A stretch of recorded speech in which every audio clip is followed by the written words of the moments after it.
welcome to Scrapping on the Fly. My name is Kristen, and I'm here with another Killa Kit for November 2022 using my Vicki Boutin Fernwood collection. And I have this one picture of my best friend, my daughter, and my son. There he is, back in the back hiding, in the Gettysburg cemetery. And I'm going to use this gorgeous ray paper that's got the starburst or sunburst, whatever you want to call it. I want to use up some scraps, and then I have a 6x8 paper from the paper pad. And I'm just hoping that I can get some of these scraps used up. These items right here up at the top are all from the Vicki Boutin Fernwood collection, including this, what is going to end up being my title. And then I also have all of these things down here in the bottom, and those are from the Simple Stories, Simple Vintage, Country Harvest. Oh gosh. And then I have these 3 Flair from the Flair Hut that I want to put on my layout as well. And so I just get all of those out. I was trying to do some color matching, and I'm really excited for how well I got some things on this layout. Especially since they are not from all the same collection. So, and then I brought in the washi. I think I used just a smidge of that, but you know, every little bit helps. So I've got my papers, my embellishments, and my pictures. So let's see how this goes. So first things first, I was going to mat it on this green, and I realized that the green in the grass that you can see at the bottom is the exact same color as this paper. So I pull this scrap that I was going to use as my second layer and put it down as my first layer. And then I'm going to mat it on that 6x8 paper that I have. That way the greens are not right on top of each other, but it is still bringing that green in, which is what I wanted. And then I tear 2 corners and leave the other 2 straight. And I love the look of torn paper. Typically I like it when you can see the white because it looks more distressed and torn. And so plus it helps it stand out when you've got like darker papers that are going behind it.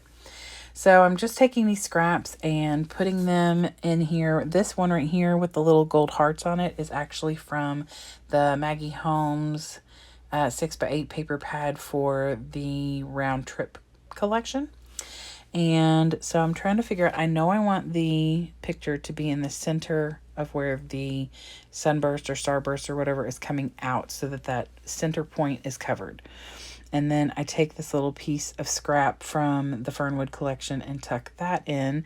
So it's giving me different colors on both sides that kind of go with where they are. So I put that green up at the top left corner, and it is some of the colors that are up in that corner.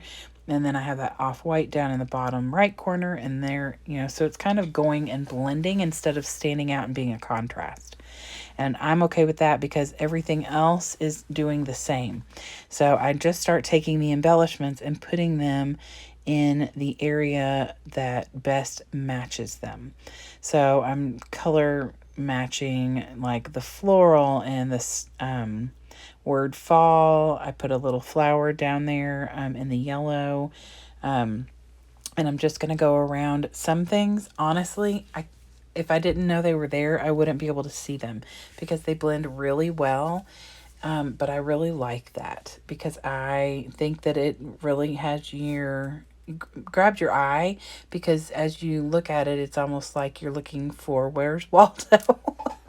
So you're trying to find all the different things because there is something in every color on here. So every one of these rays has a different something on it that is either blending in or is very similar. Now, obviously some of it stands out because it's got like a white edge, like the flower at the bottom and the word fall at the bottom, but the flare go somewhere, and that right there that I just put down is a heart, and it like really disappears right into the page, and I love that.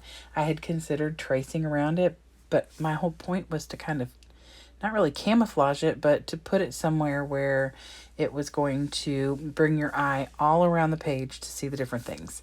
So I put the dragonfly up here in the off-white. Obviously, like I said, that stands out really well because it's white with that border, and it's on that off-white grid paper. And then that big pink floral over there on the right side is on the pink, but obviously it's got all the greenery with it and the outlining of the white. So, but I am really, really happy with the way that this turned out. I really enjoyed blending these collections before last year. I'd say before last summer. So about a year and 4 or 5 months ago.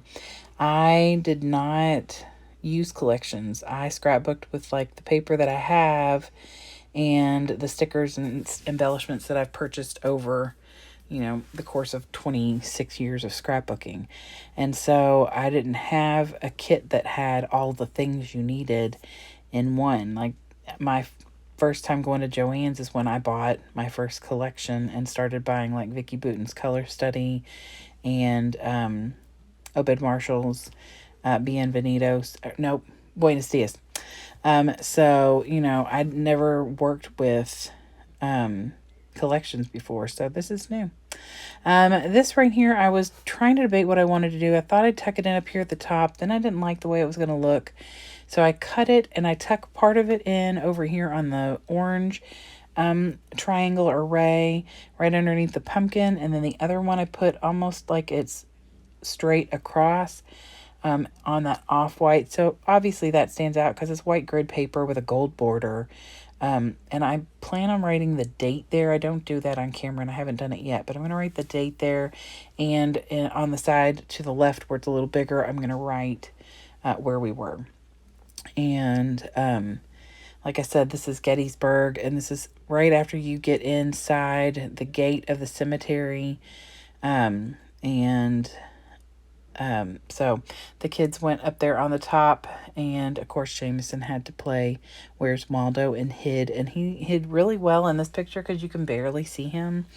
I don't have an arrow pointing at him. If I end up finding one that'll work in my collection, then I might put that in there, but and for now, I'm happy with the way it turned out. See that heart? It like just disappears into the page. But I did put that little star puffy on there, so that helps draw your attention. And then see, there's my first flare on the green. And put that little camera there. And this little A Walk in Nature. That is a washi tape. And then that little tag right there. And then I added another flare down here in the orange with a butterfly. I titled it These Beautiful Moments. And then another flare over here with the word and text print, which matched perfectly. I just really love being able to add all the different things from different collections. And adding in the Flare Hut flare just makes it even better. So I hope you all have enjoyed this layout, and I hope you'll come back again tomorrow for another layout for my Kill a Kit. Have a great day and happy scrapping.